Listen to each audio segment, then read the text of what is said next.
How far is it from Prudhoe Bay to Fairbanks? It's 522 miles according to the Alyeska mileage chart.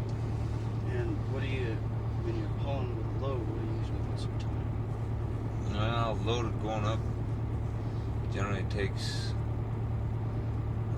about a little over a day, about 28 hours. That's with rest and everything. And you're traveling at what speed? Well, you're averaging probably 35. Because it's, you got so many hills and you're down probably 5 miles an hour for, like on Gobbler's Knob. It's about 2 miles long, so you're about 5 miles an hour for 2 miles. And then Adigan, it takes about close to 30 minutes. Shanawara takes about 15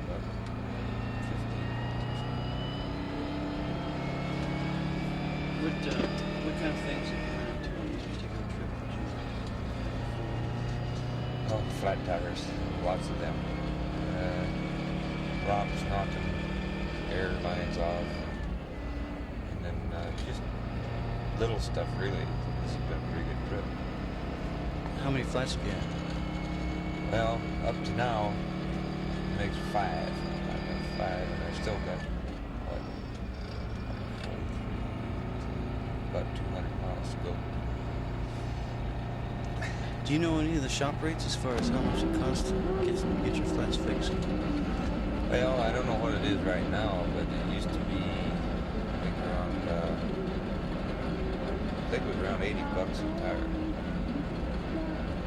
So if you had 2 flats, it's $160.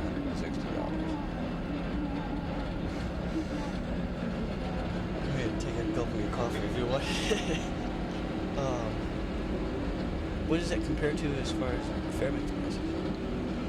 Well, Fairbanks prices, I've never had a truck tire repaired in Fairbanks other than on the shop. But probably around $25, $30 have it repaired in Fairbanks. But just like your fuel up here costs considerably more than what it does in Fairbanks too. You know what the price is? I heard it was over $1 a gallon for diesel. Fairbanks, I barely remember what it is right now. It's under $1. It's almost probably 50% more up here than what it is in Fairbanks. I know we've talked about this before, but maybe go over it again. What are the hazards to well, let's backtrack a little bit. Yeah, what are the biggest hazards with private motorists coming up here when there's a lot of truck traffic and the road is the way it is? Well, right at the time, this time of year, you got mud, snow, dust, all mixed, and ice on the road.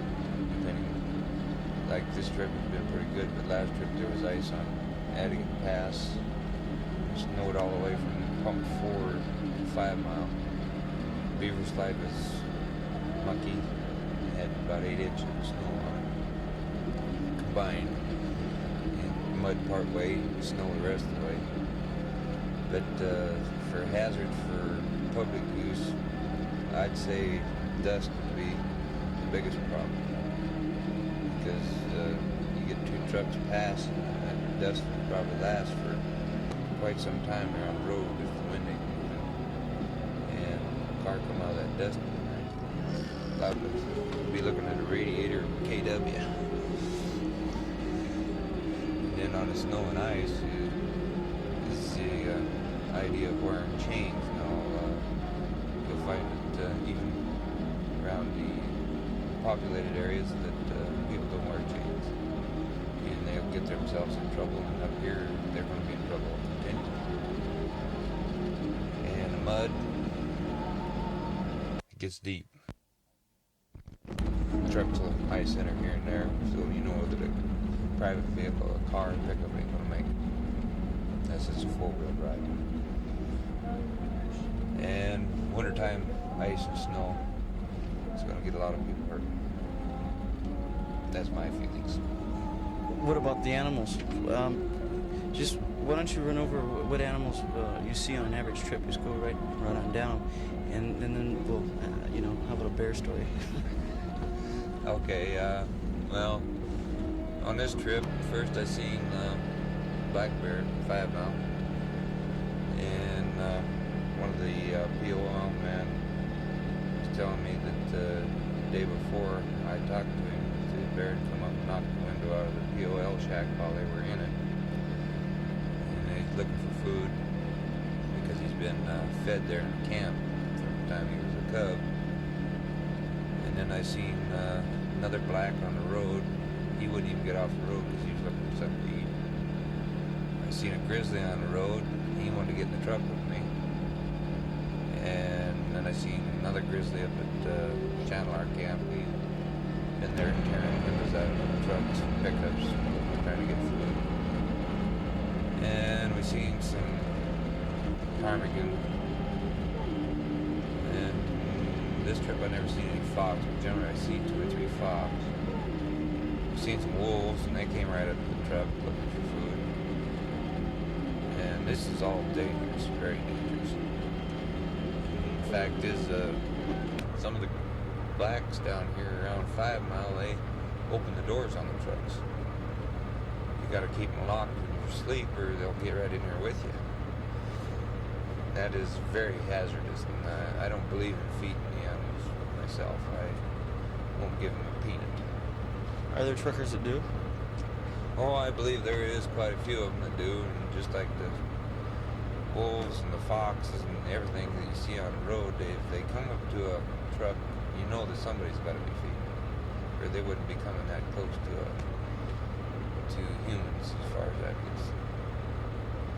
And all these camps, when they was building the pipeline, every one of the camps there was people feeding everything.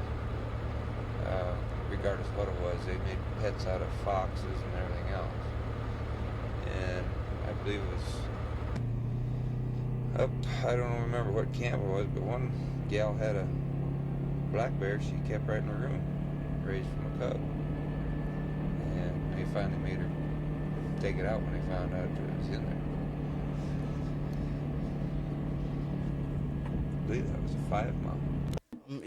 If somebody was coming up to you and they said they had a Winnebago and they were going to drive to Prudhoe Bay, and you had about a minute to tell them what you know about the road and the things that give them your expertise, what would you tell them?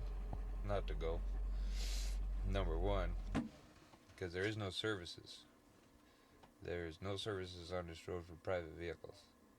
If they had service stations, cafes, tire repair shops for public, it'd be a different story. But there's no place to get gas on the road. There's no place to eat on the road unless you eat in a camp. You're not allowed to eat in a camp unless you're hauling pipeline material. And as far as tire repair, there is none for private vehicles.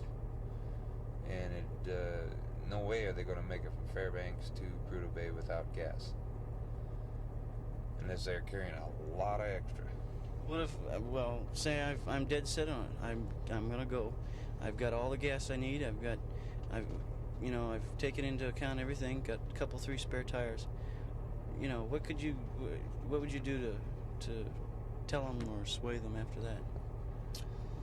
Well, just like as we was talking about the animals, that's about the only thing in the dust and the trucks, and they're liable to get killed on the road.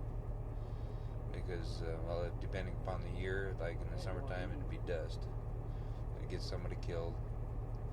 You never know when you're going to pop over a hill, meet a truck, and there's going to be another one stopped in the road in your lane of traffic.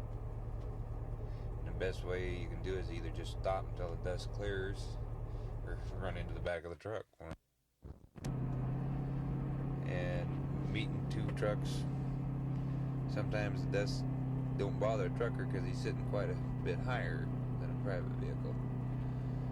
And he'll be following fairly close to another truck where car or a pickup can't see that close. And he can come one barrel over a hill and kick up enough dust that you can't see the shoulders of the road. You might be driving down the middle of the road and don't know it, and this other truck is coming at you. In the wintertime, you get snow blowing the same way. It acts just almost like dust. So you've got the same problem winter or summer. What's a whiteout? Well, a whiteout is where you can't see your front of your vehicle. It's blowing snow, and generally it happens in the daylight, or where it's just like a blanket of white right across your hood, and them you don't move in. The only way, if a driver is caught in one of them between a camp or something, he's got to go in his lowest gear, and then when he feels his front tire starting to go off the road, he'll stop and back up and move the other direction. It may take you 5 or 6 hours to move 3 miles.